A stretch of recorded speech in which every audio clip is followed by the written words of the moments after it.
Elena fixait l'écran de son téléphone, les mains tremblantes de rage et d'incrédulité. Les mots brillaient comme une moquerie. Enfin, je bloque ma sœur toxique. La famille se porte mieux sans son drame. En dessous, des dizaines de mentions, j'aime, et de commentaires de soutien, de la part d'amis et de membres de la famille élargie qui n'avaient aucune idée de ce qui s'était vraiment passé. Qui ne savaient rien des années de manipulation, des opportunités volées, de la dévalorisation constante déguisée en « amour dur ». Tu es si courageuse, Sophia. Les membres toxiques de la famille sont les pires. Tu as bien fait. Tu n'as pas besoin de cette négativité dans ta vie. Famille ou pas, il faut protéger sa paix intérieure. Chaque commentaire était comme un coup de couteau. Elena les faisait défiler un par un, observant avec douleur les noms de personnes qu'elle connaissait depuis l'enfance, des gens qui lui ébouriffaient les cheveux lors des barbecues familiaux, qui lui demandaient de ses nouvelles à l'école, soutenir avec enthousiasme son humiliation publique. Sa sœur Sophia avait toujours été l'enfant prodige. Belle, charismatique, apparemment douée dans tout ce qu'elle entreprenait. Avec sa chevelure au beurre ondulée et son sourire désarmant, Sophia savait convaincre n'importe qui de n'importe quoi.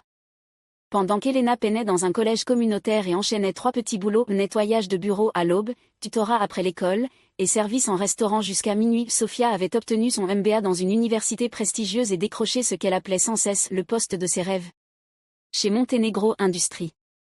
C'est une boîte de conseil incroyable, s'était-elle extasiée lors du dîner de Noël de l'année précédente, sa bague de fiançailles scintillant sous la lumière.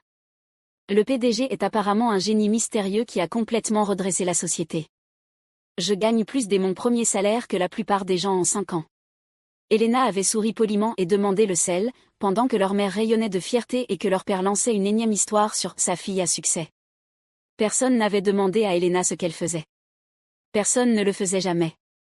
Mais ce que Sophia ne savait pas, ce que personne dans leur famille ne savait, c'est qu'Elena gardait un secret capable de faire exploser tout le récit qu'il s'était construit.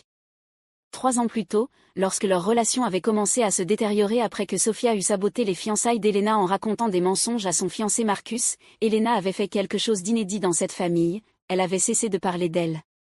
Pendant que Sophia monopolisait chaque dîner familial avec ses récits de réussite, de promotion, et d'achats luxueux, Elena traçait silencieusement sa propre voie. La transformation n'avait pas été instantanée. Après le départ de Marcus, convaincu par les graines que Sophia avait semées à propos de la jalousie et de l'instabilité d'Elena, cette dernière avait touché le fond. Elle avait passé des semaines à pleurer dans son studio, remettant toute sa vie en question. Mais dans cette obscurité, une lucidité glaciale était née. Elle avait arrêté de pleurer. Et commencé à calculer. Elena avait toujours été brillante avec les chiffres, un talent que tout le monde ignorait parce qu'elle ne l'enrobait pas dans l'éclatant emballage de Sophia. Tout en cumulant ses petits boulots, elle avait investi chaque centime épargné, étudié les tendances du marché pendant ses pauses, et lentement bâti un portefeuille. Elle suivait des cours en ligne le soir, stratégie d'entreprise, finance d'entreprise, fusion et acquisition, pendant que Sophia postait des stories Instagram depuis des restaurants hors de prix. Quand Victor Montenegro, le propriétaire originel de Montenegro Industries, s'était retrouvé au bord de la faillite après une série de mauvais investissements, Elena avait vu une opportunité. Elle l'avait approché via des intermédiaires, en utilisant une série de sociétés écrans et de partenariats silencieux qu'elle avait méthodiquement mis en place. Victor, désespéré de sauver l'œuvre de sa vie, avait accepté de vendre à ce qu'il croyait être un grand consortium d'investissement. Elena avait racheté Montenegro Industries pour une fraction de sa valeur réelle. Mais elle ne s'était pas arrêtée là. Elle avait passé les 18 mois suivants à restructurer entièrement l'entreprise. Elle avait recruté de nouveaux talents, rationalisé les opérations, décroché 3 contrats majeurs qui avaient transformé Montenegro d'un cabinet en chute libre en une des firmes de conseil les plus prestigieuses de la ville. Elle avait tout accompli dans l'ombre, grâce à son intelligence stratégique et un réseau d'experts de confiance. Le poste de rêve de sa sœur existait uniquement parce qu'Elena l'avait créé.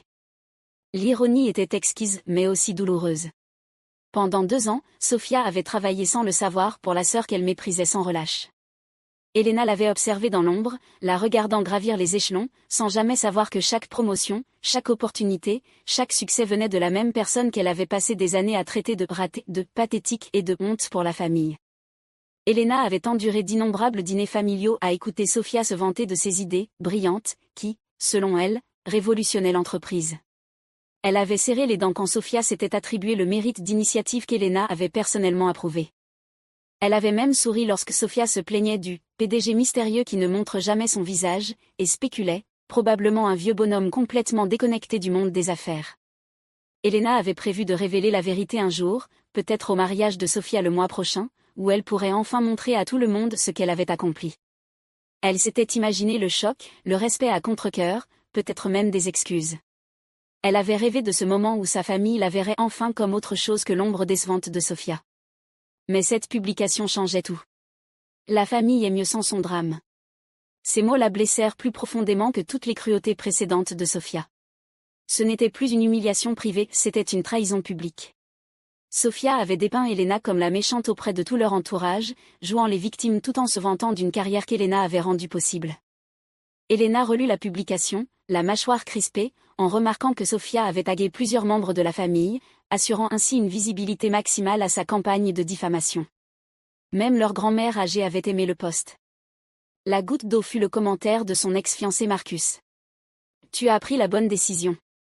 Certaines personnes ne changent jamais. » Quelque chose de froid et définitif s'installa dans la poitrine d'Elena. Elle avait passé 3 ans à construire un empire pendant que Sofia bâtissait une réputation fondée sur des mensonges. Elle avait été patiente, méthodique, même généreuse, laissant Sofia prospérer dans l'entreprise qu'Elena avait sauvée et transformée. Mais la patience a ses limites. Elena prit son téléphone et composa un numéro qu'elle utilisait rarement. « Monsieur Harrison ?» C'est Elena Rossetti. James Harrison, le directeur des ressources humaines de Montenegro Industries, se redressa immédiatement sur sa chaise, bien qu'Elena soit à des kilomètres. En tant que l'un des rares à connaître sa véritable identité, il comprit instantanément l'importance de cet appel direct. « Mademoiselle Rossetti, bonsoir. Que puis-je faire pour vous ? J'ai besoin que vous prépariez les documents de licenciement de Sofia Rossetti, division conseil. » Effet immédiat. Un silence. « Madame, êtes-vous certaine ? Elle fait partie de nos meilleurs employés ce trimestre, et elle dirige actuellement le projet Blackstone Industries. » J'en suis certaine, James. Et je veux aussi que vous programmiez une réunion avec tous les chefs de département demain matin à 9 h. Il est temps qu'ils sachent qui possède réellement cette entreprise. Et James ? Veillez à ce que Sofia reçoive son avis de licenciement en main propre. Je veux que ce soit remis dans son bureau à exactement 9h47. Bien entendu, madame. Puis-je vous demander pourquoi cet horaire précis ? Elena sourit froidement en regardant l'horodatage de la publication de Sofia. C'est exactement 24 heures après qu'elle a décidé que la famille se portait mieux sans moi. J'aime respecter les souhaits des gens. En raccrochant, Elena ressentit quelque chose qu'elle n'avait pas éprouvé depuis des années, un contrôle total. Sofia pensait exclure Elena de sa vie, mais en réalité, elle venait de se couper elle-même de la véritable source de son succès. Elena passa la soirée à préparer sa réponse avec soin. Elle relut le dossier d'emploi de Sofia, nota chaque projet qu'elle avait personnellement approuvé, chaque client qu'elle avait apporté, chaque opportunité qu'elle avait créée. La révélation du lendemain serait chirurgicale. Elle fit aussi un autre appel à leurs parents. « Salut, maman. Je me demandais si toi et papa vouliez déjeuner avec moi demain. Il y a quelque chose d'important que je dois partager avec la famille. Oui, j'ai vu la publication de Sofia. C'est justement ce que je veux aborder. » Le lendemain matin arriva sous un ciel gris et une fine bruine, qu'Elena considéra comme une toile de fond parfaitement appropriée. Elle avait à peine dormi, mais l'anticipation lui donnait de l'énergie. Chez Montenegro Industries, Sofia arriva au bureau perché sur ses talons de créateur, un café à la main, totalement inconsciente que ce serait son dernier matin dans ce bâtiment brillant. Elle avait passé la soirée à se délecter du soutien reçu sur les réseaux sociaux, à planifier son week-end avec son fiancé, et à se préparer pour ce qu'elle pensait être une autre journée de succès sur l'échelle professionnelle. Elena observait à travers les caméras de sécurité de l'immeuble alors que Sofia s'installait dans son bureau d'angle, un bureau qu'Elena avait spécifiquement approuvé pour elle, bien que Sofia pensât l'avoir obtenu par ses seuls mérites. À exactement 9h47, James Harrison frappa à la porte de Sofia. « Mademoiselle Rossetti ? Puis-je vous parler en privé ? » « Bien sûr, James. C'est au sujet de la proposition Blackstone ? Je pense m'être vraiment surpassée cette fois. » Elena pouvait imaginer le sourire confiant de Sofia s'effacer lorsque James posa la lettre de licenciement sur son bureau. « J'ai bien peur d'avoir une mauvaise nouvelle. Votre contrat chez Montenegro Industries prend fin immédiatement. » Le silence qui suivit fut savoureux. Elena pouvait imaginer le visage de Sofia, la confusion, l'incrédulité, la panique à chercher des explications. Il doit y avoir une erreur. Je suis l'une de vos meilleures employées. J'ai généré plus de revenus ce trimestre que n'importe qui d'autre dans ma division. Qui a autorisé cela? La propriétaire de l'entreprise, Mademoiselle Rossetti. Mais, personne ne sait qui est le propriétaire. C'est ridicule. J'exige de lui parler immédiatement. En fait, dit James, avec une pointe de satisfaction dans la voix, elle souhaite justement vous parler. Salle de conférence A, tout de suite. Elena était déjà assise lorsqu'une Sophia rouge de colère fit irruption dans la salle de réunion, les mains tremblantes. C'est inacceptable. Je ne sais pas pour qui vous vous prenez, mais... Sophia s'interrompit net en réalisant qui était assise en bout de table, dans la grande salle vitrée. Bonjour, Sophia, dit Elena calmement, la voix posée malgré les battements furieux de son cœur. Il me semble que tu voulais discuter de ton licenciement avec la propriétaire de Montenegro Industries. La couleur disparut du visage de Sophia. Elle s'agrippa au dossier d'une chaise, la bouche ouverte, incapable d'émettre le moindre son. C'est impossible. Tu es juste, tu es Elena. Tu as 3 boulots. Tu as à peine eu ton diplôme dans un collège communautaire. Tu ne peux pas posséder l'entreprise où tu travailles depuis 2 ans? L'entreprise dont tu te vantes à chaque dîner de famille? Celle qui paie ton appartement de luxe, tes vêtements de marque, ta vie soigneusement mise en scène? La voix d'Elena était toujours calme, mais une fermeté glacée s'y faisait sentir. J'en suis bien capable. Et c'est le cas. Elena fit glisser un dossier sur la table. Ton contrat de travail, toutes tes évaluations, la documentation de chaque projet que j'ai approuvé, chaque client que j'ai confié à ta division, chaque promotion que j'ai autorisée. Pendant 2 ans, Sophia, tu as travaillé pour ta sœur toxique. Sophia s'effondra sur la chaise, les mains tremblantes en ouvrant le dossier. Ce n'est pas possible. Ce doit être une blague. Ai-je l'air de plaisanter? Elena se leva, parfaitement maîtrisée. Hier soir, tu as écrit que la famille était mieux sans mon drame. J'ai décidé de respecter ton avis. À partir de maintenant, tu n'as plus aucun lien avec moi, ni avec quoi que ce soit que j'ai construit. Elena, s'il te plaît. Je ne voulais pas. Ce poste, c'était juste, j'étais énervée pour autre chose, vraiment. Tu étais énervée quand tu as dit à Marcus que j'étais instable et jalouse? Quand tu lui as fait croire que je le trompais? Quand tu as détruit mes fiançailles parce que tu ne supportais pas de me voir heureuse? Souhaitez-vous que je traduise la suite également? Les yeux de Sophia s'écarquillèrent. Elle n'avait jamais su qu'Elena avait découvert son rôle dans cette trahison. Tu étais bouleversée pendant les dizaines de dîners en famille où tu me traitais d'échec tout en te vantant des réussites que j'avais rendues possibles? Tu étais bouleversée quand tu as dit à nos parents que j'étais une honte pour le nom de la famille? Elena fit le tour de la table, ses talons résonnant sur le sol poli. Ou tu n'as été bouleversée qu'hier soir, quand tu as décidé de m'humilier publiquement et de retourner toute notre famille contre moi? Je vais supprimer la publication. Je vais m'excuser publiquement. Elena, je t'en supplie, ce travail signifie tout pour moi. Il signifiait tout pour toi parce que tu pensais l'avoir mérité.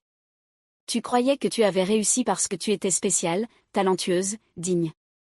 La voix d'Elena était calme, mais elle emplissait toute la pièce.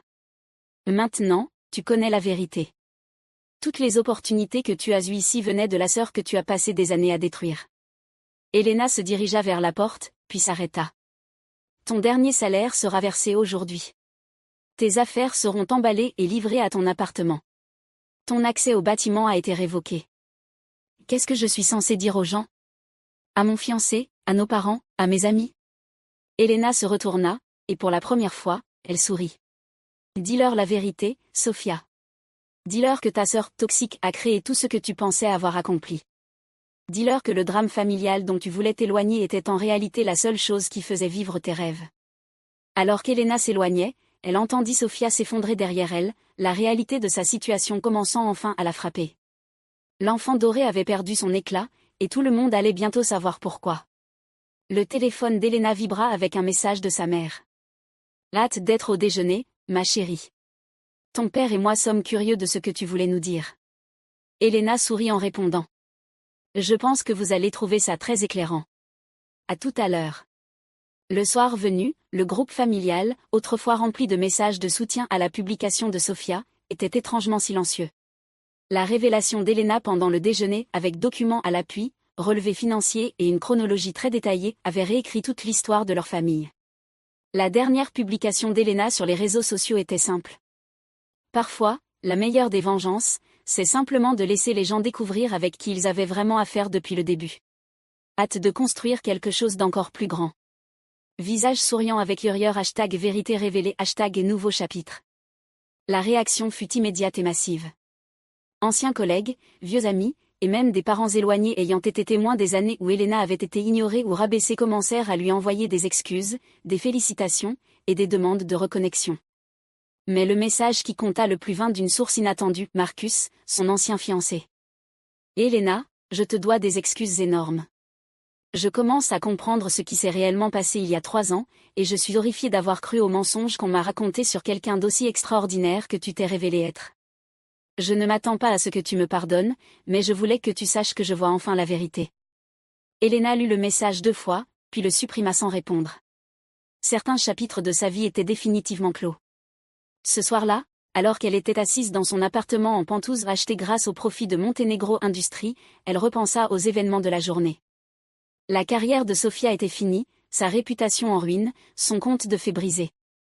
Leur famille ne verrait plus jamais aucune des 2 sœurs de la même manière. Mais plus important encore, Elena était enfin libre.